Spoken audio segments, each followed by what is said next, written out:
Dans de nombreux foyers, le sel est présent comme un simple assaisonnement, mais selon les enseignements bouddhistes, il est bien plus que cela. Il est l'un des éléments les plus puissants que la nature nous ait offert. Dans chaque cristal, il porte la mémoire ancienne des océans, la sagesse minérale de la terre, et une capacité unique à capter, à absorber et à transformer les énergies invisibles qui nous entourent. Depuis des millénaires, il joue un rôle central non pas dans les cuisines, mais dans les temples, les monastères et les rituels les plus sacrés de purification spirituelle. Mais voici ce que très peu de gens réalisent, ce même sel, selon l'endroit où il repose dans votre maison, peut basculer du rôle de protecteur à celui de saboteur silencieux. Il peut devenir, sans que vous ne vous en doutiez, un canal discret de malchance, un amplificateur de maladies subtiles, et un créateur de blocages invisibles qui s'infiltrent dans les domaines les plus sensibles de votre existence, votre prospérité financière, votre équilibre émotionnel, et même la santé de votre corps physique. Cela vous semble-t-il exagéré? Une superstition de temps anciens? Sachez que depuis plus de 2000 ans, les maîtres et moines bouddhistes mettent en garde leurs disciples contre les dangers de conserver le sel dans des endroits qui corrompent sa fonction spirituelle. Pour eux, mal placer le sel, c'est comme confier la clé de son temple intérieur à un gardien aveugle. Aujourd'hui, vous allez découvrir les 4 endroits strictement interdits pour stocker le sel chez vous. Des lieux que vous côtoyez chaque jour, sans soupçonner qu'ils transforment cet allié potentiel en un poids énergétique. Et plus encore, vous apprendrez ce qu'il faut faire concrètement pour inverser ces effets négatifs si vous avez déjà commis ces erreurs, et comment le réhabiliter en un véritable gardien de votre foyer. Si vous faites face, sans raison médicale claire, à une fatigue tenace qui colle à vos os, à des difficultés financières qui semblent se répéter en cycle, ou si vous ressentez simplement que l'atmosphère de votre maison est lourde, oppressante, comme si les murs retenaient les non-dits et les peines, cette vidéo pourrait contenir la réponse subtile que vous cherchiez. Mais avant de révéler ces emplacements interdits, il est essentiel de poser les fondations. Comprenons d'abord pourquoi le sel est considéré comme si puissant dans la vision spirituelle bouddhiste, et pourquoi, s'il est honoré et placé correctement, il peut devenir le plus grand allié de votre prospérité, de votre paix et de votre bien-être intégral. Si ce sujet résonne déjà en vous, comme un écho à une intuition ancienne, likez cette vidéo. Cela aide cette sagesse à toucher ceux qui en ont besoin. Partagez-la avec ceux que vous aimez, car protéger l'énergie de son foyer est un acte d'amour. Et écrivez en commentaire, j'active l'énergie du nettoyage et de la protection. Ce simple geste, cette intention écrite, suffit à faire circuler dès maintenant des vibrations positives autour de vous, et à ancrer votre volonté de changement. Chapitre 1, l'âme du sel. Pourquoi ce cristal est un gardien spirituel. Depuis l'aube des civilisations, bien avant qu'il ne soit monnayé comme or blanc, le sel a été vénéré. Pour le bouddhisme, en particulier dans ses branches les plus anciennes et ésotériques, il n'est absolument pas un simple condiment culinaire. Il est un purificateur spirituel naturel, un symbole vivant de sagesse, de permanence et de protection qui agit dans le silence le plus total. Sa puissance réside dans un paradoxe fascinant, il est issu de l'eau, l'océan, le mouvement, mais il se présente comme une solide cristallin, la terre, la stabilité. En cela, il est un parfait équilibre des éléments. Il incarne la capacité à fixer l'insaisissable, à donner une forme durable à ce qui est fluide. C'est pourquoi, dans les rituels, il est utilisé pour fixer les intentions, pour ancrer la lumière dans la matière. Dans la tradition bouddhiste tibétaine, le sel est un acteur clé des cérémonies de sang, ou purification par la fumigation, et des rituels de protection des lieux. Les moines placent délibérément des coupelles de gros sel non raffiné aux 4 coins des monastères, près des seuils des temples, et même dans les chambres des méditants. Pourquoi? Pour agir comme un filtre spirituel passif. Imaginez le sel comme une éponge à vibration. Sa structure cristalline hyper régulière lui permet d'absorber et de coincer dans son réseau l'énergie dense, désordonnée ou négative qui traverse un espace. Il attire ce qui est discordant, le retient, et, si on le renouvelle, empêche cette énergie de stagner et de contaminer l'environnement. C'est un nettoyeur silencieux et perpétuel. Mais voici le cœur du secret, et le principe de précaution absolue, cette capacité d'absorption est aveugle. Le sel ne distingue pas le bon du mauvais, selon notre morale. Il capte l'énergie qui prédomine dans son environnement immédiat. C'est une loi énergétique simple, il se charge de ce qui l'entoure. Ainsi, lorsqu'il est placé dans un endroit sain, pur, intentionné, il se charge de cette pureté et la rayonne. Mais lorsqu'il est stocké dans un lieu négligé, chargé émotionnellement, ou associé à des énergies de rejet et de drainage, il se sature de cette lourdeur. Il devient alors non plus un filtre, mais un émetteur. Il rayonne ce qu'il a absorbé. Les anciens enseignements bouddhistes le disent avec une clarté qui peut sembler brutale, ce qui purifie peut aussi rendre malade s'il est oublié ou mal entretenu. Un outil sacré tourné vers l'ombre devient une ombre lui-même. C'est cette compréhension fondamentale qui change tout. Le sel sur votre étagère n'est pas neutre. Il est soit un petit bastion de protection, soit un nid de perturbations accumulées. Et cela dépend d'un seul facteur, son adresse dans votre maison. En alignant le lieu de conservation du sel avec le respect qu'il mérite, vous alignez l'énergie de votre foyer avec les flux de prospérité, de paix profonde et d'harmonie intérieure. Vous passez d'une cohabitation passive à une alliance consciente avec un élément gardien. Et c'est précisément cette alliance qui vous prépare à découvrir les 4 endroits où, sans le savoir, vous avez peut-être déjà transformé votre sel en un ennemi domestique silencieux. Chapitre 2, les 4 sanctuaires interdits où le sel devient un poison énergétique. Il est difficile d'imaginer qu'un élément aussi petit, aussi banal, puisse avoir un impact si profond sur le cours subtil de nos vies. Pourtant, tout comme certaines paroles prononcées dans la colère laissent une empreinte dans une pièce, le sel porte une mémoire énergétique. Et cette mémoire peut se transformer en bénédiction ou en malédiction, selon le contexte où il réside. Conserver le sel dans de mauvais endroits revient à garder une éponge imbibée d'eau croupie dans votre salon. Au lieu d'assainir l'air, elle en émet la puanteur. De la même manière, un sel mal placé cesse de protéger. Il émet tout ce qu'il a absorbé, les tensions ambiantes non résolues, les conflits silencieux, les angoisses refoulées, les fatigues accumulées. Peu à peu, sans bruit, ce champ vibratoire perturbé influence l'humeur des habitants, la qualité du sommeil, rendant le repos non réparateur, la fluidité des finances, créant une sensation de blocage ou de fuite d'argent, et même la santé, en affaiblissant le terrain énergétique du corps, ouvrant la porte à des malaises inexpliqués. Votre maison est un organisme vivant, un corps énergétique avec ses propres méridiens et ses centres vitaux.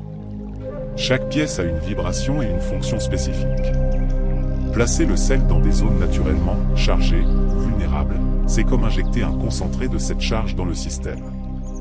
Au lieu de laisser les énergies denses s'écouler et se dissiper, le sel les emprisonne, les concentre, et crée des nœuds énergétiques, de véritables points de blocage dans la circulation vitale de votre foyer. C'est pourquoi apparaissent ces sensations si communes et pourtant si mystérieuses, une fatigue qui ne passe pas avec le repos, des disputes qui éclatent à propos de rien, une stagnation générale, ou des petits mots que la médecine peine à nommer. Ce n'est pas de la superstition. C'est le langage silencieux, mais très réel, de l'énergie de votre maison qui vous crie que quelque chose ne tourne pas rond. Prendre soin de l'endroit où l'on range le sel n'est donc pas un caprice esthétique ou une tradition obsolète. C'est un geste de soin essentiel pour l'invisible qui vous habite. C'est protéger le sanctuaire de votre vie quotidienne contre les mots silencieux et ouvrir les vannes à une énergie plus légère, plus fluide, plus réceptive à l'abondance et à la joie. Explorons maintenant, un à un, ces 4 sanctuaires interdits. Lieu interdit numéro 1, la proximité de la salle de bain, l'éponge à toxines énergétiques. S'il y a bien un endroit dans la maison qui est, par nature et par fonction, un point de concentration et d'évacuation des énergies denses, c'est la salle de bain. C'est le lieu du drainage, non seulement de l'eau et des déchets physiques, mais aussi, symboliquement et énergétiquement, de tout ce que nous souhaitons éliminer, le stress de la journée, les tensions accumulées, les toxines, les impuretés, les pensées négatives que nous évacuons sous la douche. Énergétiquement, cet espace est perçu dans de nombreuses traditions, dont le bouddhisme, comme une zone de vidange et de transformation par l'eau. Son champ vibratoire est intrinsèquement tourné vers le lâcher-prise et l'évacuation. Stocker le sel dans cet espace, ou même dans des placards mitoyens, des étagères partagées ou des couloirs directement adjacents, est une des erreurs les plus communes et les plus dommageables. Pourquoi ? Le sel, par sa nature d'absorbeur, va se gorger de l'énergie ambiante de drainage et de rejet. Mais ici, il ne fait pas que capter passivement. Il se surcharge du champ d'instabilité et de vidage permanent. La proximité constante avec les canalisations, les toilettes, l'humidité et le flux de choses à éliminer crée un environnement énergétique chaotique pour lui. C'est comme si vous trempiez votre éponge purificatrice dans des eaux usées. Il se contamine, perdant sa capacité à purifier, et pire, il se met à émettre des vibrations désordonnées, de lourdeur et d'instabilité qui influencent l'humeur générale de la maison. De plus, la salle de bain est souvent le lieu où nous sommes seuls avec nos pensées. Nous y emportons nos inquiétudes, nos ruminations, nos souvenirs difficiles. Le sel, extrêmement sensible à ces fréquences émotionnelles, finit par emmagasiner ses charges psychiques, s'en imbiber, et les redistribuer subtilement dans l'environnement, créant un cycle de recyclage de l'anxiété. La correction, si vous avez l'habitude de ranger le sel dans un placard du couloir desservant la salle de bain, ou par commodité sur une étagère à proximité, il est temps de le déménager. Cherchez pour lui un espace en hauteur, absolument sec, lumineux et éloigné de toute zone de drainage. Un placard dans la cuisine, une réserve aérée, une étagère dédiée dans un lieu de passage positif, comme près d'une fenêtre lumineuse, mais pas à l'entrée, nous y viendrons. Offrez-lui un espace propre, calme et respecté, où il pourra accomplir sa vraie fonction, filtrer le subtil, protéger et renouveler l'énergie. Ce simple déménagement peut interrompre des cycles de mauvaise humeur matinale, améliorer la qualité du sommeil en coupant un flux d'anxiété recyclé, et ouvrir la voie à une énergie plus légère et accueillante dans tout le foyer. Lieu interdit numéro 2, le cœur désorganisé, le sel dans le chaos de la cuisine. La cuisine est le cœur battant de la maison. C'est l'atelier alchimique où nous transformons la matière première en nourriture, en vie. Chaque ingrédient y porte sa vibration, et l'acte de cuisiner est, au mieux, un rituel d'amour et de soin.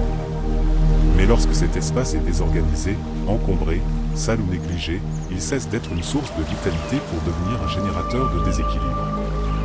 Le désordre physique est le reflet visible d'un désordre énergétique.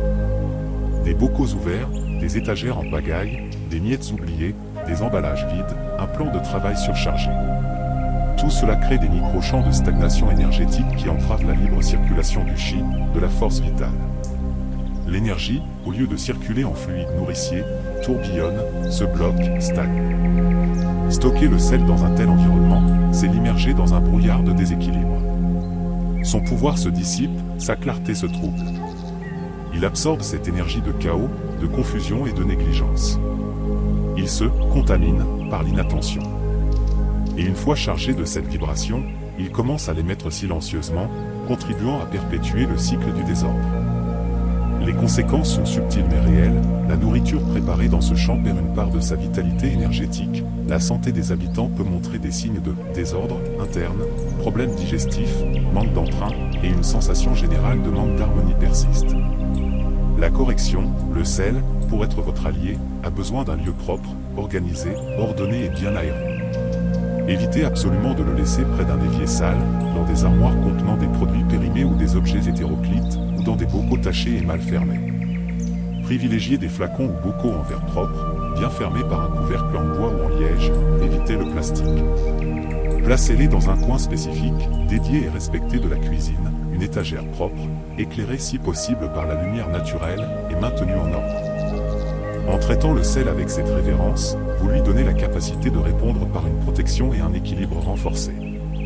Rappelez-vous, l'énergie qui nourrit votre corps commence bien avant que la nourriture n'entre dans votre bouche. Elle commence par la qualité vibratoire de l'endroit où elle naît. Dans ce contexte, le sel doit être le gardien de l'harmonie dans ce cœur de maison, et non le complice involontaire du désordre. Lieu interdit numéro 3, la chambre à coucher, le saboteur du sommeil et du repos. La chambre est le sanctuaire ultime de l'intime. C'est l'espace où nous déposons le poids du jour, où nous laissons notre corps se régénérer, où notre esprit, dans le sommeil, voyage et se répare. C'est un lieu de régénération profonde, où la paix et le calme devraient régner en maître. Pourtant, lorsque le sel y est entreposé, surtout de manière négligente, dans un tiroir de table de chevet, sur une commode avec des bibelots, dans une armoire à pharmacie, cette paix peut être profondément perturbée. Pourquoi ? Parce que le sel, en tant qu'absorbeur hypersensible, capte non seulement les énergies statiques de la pièce, mais aussi et surtout les états émotionnels fugaces et intenses qui s'y manifestent. La chambre est souvent le lieu où, allongés dans le noir, nous affrontons nos pensées les plus angoissantes, nos préoccupations, nos peurs. Nous y apportons nos fatigues émotionnelles. Le sel, présent dans la pièce, finit par retenir et accumuler ces vibrations d'anxiété, d'angoisse et de tourment mental. Avec le temps, cette accumulation crée un champ invisible de bruit émotionnel stagnant. Il n'est pas rare que les personnes gardant du sel dans leur chambre, souvent pour un bain de pied, occasionnel ou par simple négligence, rapportent des difficultés persistantes à l'endormissement, un sommeil agité, des rêves perturbants, des réveils nocturnes fréquents, ou une sensation de lourdeur et d'oppression au réveil. Ce n'est pas une coïncidence.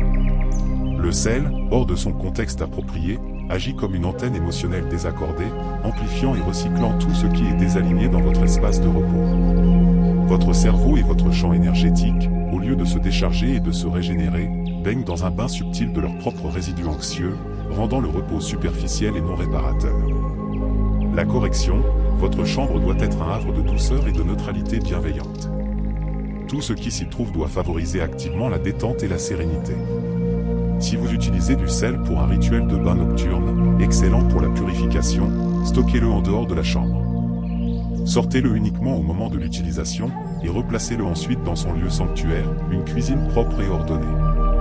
Maintenir la chambre exempte d'agents absorbants puissants et non dédiés au sommeil est une étape décisive pour retrouver un sommeil profond, apaiser les ruminations mentales et ramener une légèreté essentielle à votre régénération. Faites de votre chambre un vide sacré, pour le repos, et laissez le sel travailler à votre protection depuis un autre poste. Lieu interdit numéro 4, le piège de la porte d'entrée, la barricade qui bloque tout. C'est l'erreur la plus paradoxale, car elle part souvent d'une bonne intention. Beaucoup pensent, à raison d'ailleurs, qu'installer du sel à la porte d'entrée est une méthode ancestrale de protection. Et c'est vrai, le sel peut agir comme un filtre énergétique puissant, repoussant les vibrations négatives et nettoyant les influences indésirables avant qu'elles ne pénètrent. Mais, et c'est un mais capital, cela ne fonctionne que sous 3 conditions strictes, l'intention claire, le soin méticuleux, et surtout, l'équilibre. Laissez une coupelle de sel à la porte d'entrée sans jamais la renouveler, sans observer sa saturation, il devient humide, grumeleux, foncé, ou de manière improvisée, un tas de sel dans un coin, un bocal ouvert posé par terre, produit l'effet inverse exact. Au lieu de protéger, le sel saturé commence à concentrer, à compacter toute l'énergie dense qu'il a absorbée. Il devient un point de stagnation juste au seuil de votre maison. La porte, qui devrait être un canal d'entrée pour les bonnes opportunités, les nouvelles positives et l'énergie fraîche, se transforme en un barrage énergétique. Rien de bon ne semble pouvoir entrer, et l'énergie vitale de la maison a du mal à circuler vers l'extérieur. Le résultat ? Une sensation que la vie est bloquée. La prospérité stagne, les projets n'avancent pas, une fatigue sociale ou familiale s'installe. L'environnement devient lourd, comme si l'air même ne circulait plus. De plus, déposer du sel directement sur le sol, risque pour les animaux, les enfants, ou dans des récipients ouverts et négligés envoie un message énergétique de négligence et de désordre, fragilisant radicalement le champ de protection que vous vouliez créer. La correction, si vous souhaitez utiliser le sel comme gardien du seuil, une pratique excellente, faites-le avec un rituel conscient et respectueux. Utilisez un petit récipient propre, en terre cuite, en céramique ou en verre épais. Placez-le sur un meuble ou une console près de la porte, jamais directement sur le sol. Il doit être en hauteur, symboliquement et physiquement. Déposez-y le sel, gros sel marin, avec une intention claire et calme, que ce sel filtre et purifie toute énergie entrant dans ce foyer. Seul l'amour et l'harmonie sont les bienvenus. Renouvelez-le régulièrement, au moins une fois par semaine. C'est la clé. Lors du changement, éliminez l'ancien sel avec gratitude, loin de la maison, jetez-le à la terre dans un parc, un jardin, jamais dans vos propres plantes ou poubelles. Nettoyez le récipient. Remplacez par du sel neuf et répétez l'intention. La porte d'entrée est le point de poignée de main entre votre monde intérieur et le monde extérieur. Ce que vous y placez doit être en parfait équilibre, propre, conscient et régénéré. Un sel bien entretenu à l'entrée est un concierge divin. Un sel négligé est un portier grincheux qui refuse toute entrée, bonne ou mauvaise. Chapitre 3, l'alchimie du redressement. Transformer le sel en allié. Il est fascinant de constater comment de petits changements, apparemment insignifiants, peuvent déclencher de grands rééquilibrages. L'histoire de Madame Céleste et de Monsieur Alberto, décrite dans votre script, en est la preuve vivante. Déplacer un pot de sel a suffi à dissiper des insomnies anciennes et une lourdeur financière persistante. Cela ne relève pas de la magie, mais de l'hygiène énergétique. En retirant le sel des zones de pollution vibratoire, on cesse d'alimenter un système de recyclage de lourdeur. Mais l'art ne s'arrête pas à éviter les mauvais endroits. Il consiste à créer une relation consciente et positive avec cet élément. Voici comment faire de votre sel un allié actif. 1. Choisir et contenir avec respect. Privilégiez le gros sel marin non raffiné. Il conserve une structure cristalline et une mémoire énergétique plus intacte que le sel fin traité. Bannissez les sacs plastiques déchirés ou les vieux bocaux sales. Optez pour des contenants en verre ou en céramique, propres, avec un couvercle qui ferme bien. Le verre est neutre et préserve la pureté vibratoire. Étiquetez-le si besoin, sel de purification, pour le différencier du sel culinaire courant.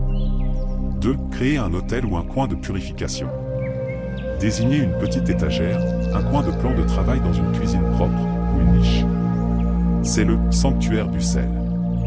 Vous pouvez y associer des éléments qui potentialisent son action dans une intention de pureté et de protection. Quelques feuilles de laurier séchées, symbole de purification et de victoire sur les difficultés.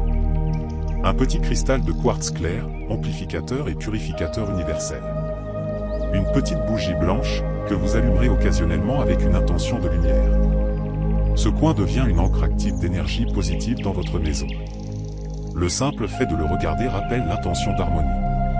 3. Le rituel du pot de décharge et de renouvellement, pratique hebdomadaire.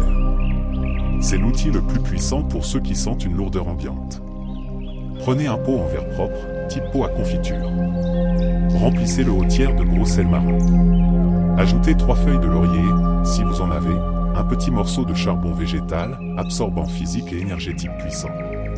Placez ce pot dans une pièce où vous sentez une stagnation, un coin sombre, un bureau, un salon peu vivant, toujours en hauteur. Tous les 7 jours, videz le contenu. Observez-le, le sel peut être humide, grumeleux, foncé signe qu'il a travaillé. Éliminez-le avec gratitude loin de chez vous, jardin public, compost communal, cours d'eau en mouvement si la tradition locale le permet. Nettoyez le pot. Recomplétez avec du sel et des feuilles neuves en reformulant votre intention, je libère l'ancien et j'accueille le nouveau avec clarté et paix. 4. Le bain de purification personnelle, pratique occasionnelle. Pour vous nettoyer des énergies accumulées dans la journée, foule, tension, conversation difficile. Dissolvez une bonne poignée de gros sel dans un seau d'eau tiède. Après votre douche, versez doucement cette eau salée sur vous, des épaules vers les pieds, en visualisant qu'elle emporte toutes les charges, tensions et énergies étrangères. Rincez-vous rapidement à l'eau claire, puis, si possible, terminez par un rinçage à l'eau infusée à la camomille ou à la rose, pour réénergétiser en douceur. Le principe suprême, l'intention. La véritable force du sel ne réside pas seulement dans sa chimie, mais dans la conscience et le respect avec lesquels vous l'utilisez. C'est un allié silencieux qui reflète la qualité de votre attention. Plus votre esprit est aligné avec une intention de nettoyage, de protection et d'abondance saine, plus le sel sera un canal efficace pour cette intention. Votre maison, miroir de votre âme. La manière dont vous prenez soin des objets dans votre maison, surtout de se charger d'une signification sacrée comme le sel, en dit long sur la manière dont vous prenez soin de votre espace intérieur. Chaque recoin, chaque détail, révèle un aspect invisible de votre relation à vous-même et à la vie. Un sel oublié, exposé à la négligence, entouré de chaos, est le reflet d'une partie de votre vie peut-être négligée, où l'énergie stagne.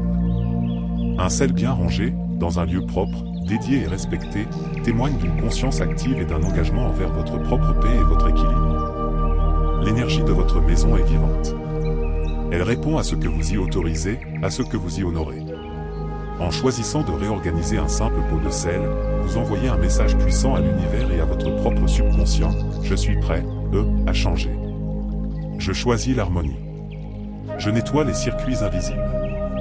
Et c'est à partir de ce geste, simple mais profond, que tout peut recommencer à circuler. L'harmonie revient par petites touches. La santé trouve un terrain plus ferme. Les blocages financiers peuvent se dénouer, car l'énergie de rareté et de stagnation est coupée à la source. Votre maison se remet à respirer. Et vous avec. Ce voyage ne consiste pas à vivre dans la peur de mal placer un condiment. Il s'agit d'un éveil du regard. D'apprendre à voir l'invisible dans le visible. À comprendre que l'abondance sous toutes ses formes n'est pas un coup de chance, mais bien souvent le reflet d'actions conscientes, de choix subtils et d'un respect actif pour les forces invisibles qui nous entourent et nous composent. Alors, aujourd'hui, je vous invite à poser un geste simple, mais porteur de grandes intentions. Parcourez votre maison. Trouvez votre sel. Touchez son contenant avec une attention nouvelle. Demandez-vous, est-ce que je l'honorais ici? Est-ce que cet endroit lui permet de travailler pour ma lumière? Réorganisez, nettoyez l'espace autour. Et pendant que vous le faites, répétez intérieurement, comme une nouvelle loi pour votre foyer, j'accueille l'harmonie.